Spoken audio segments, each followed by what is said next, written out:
Day three of my first week of preparations for the Southwest qualifier happening on December 14th. And today was squat day. And I wanted to film all my sets from the warm up right up until my last heaviest set because I kind of wanted to show you guys the importance of practicing good form in warm ups and training with the intent of lifting the weight that you want to progress in. And you see here in the warm up, like I don't just, squat down quickly, come up fast. Like I'm not sloppy. You can see in every single repetition, I am lifting with intent. The whole body doesn't move. The standard is set. And this is so underrated when it comes to not only just improving your form, but also maintaining the quality of your lift throughout your session.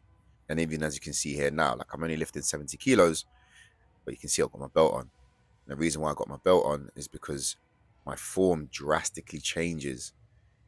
I throw these things on early so that I could get used to and practice these positions because these are going to be the positions that I want to get stronger at. And the more you practice them, the better you get. Also, another thing that I also like to say, I said also twice, I don't know why I did that. Another thing that I like to say to my clients or people that I work with, whether it be in classes as well as working with them one-to-one, is that the easiest way for you to start implementing the things you want to work on is when the weight is lighter.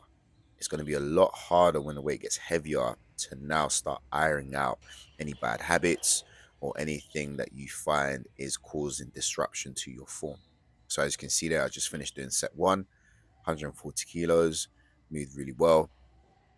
Sorry, tell a lie, that was my second set of 140 kilos because I was doing 4 sets of 3.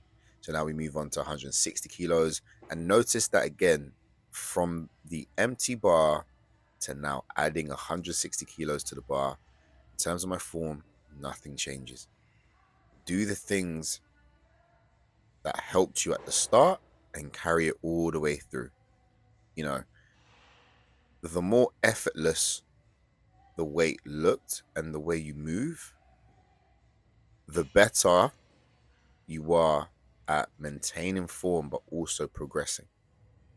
When form starts to break down, though at times it could also show where you have some weaknesses, it can also just come down to complacency where you haven't had that opportunity or haven't taken advantage of that opportunity to do the things that you needed to do at the start.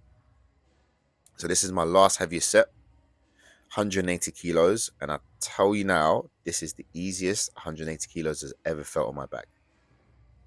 And that's how you want to progress.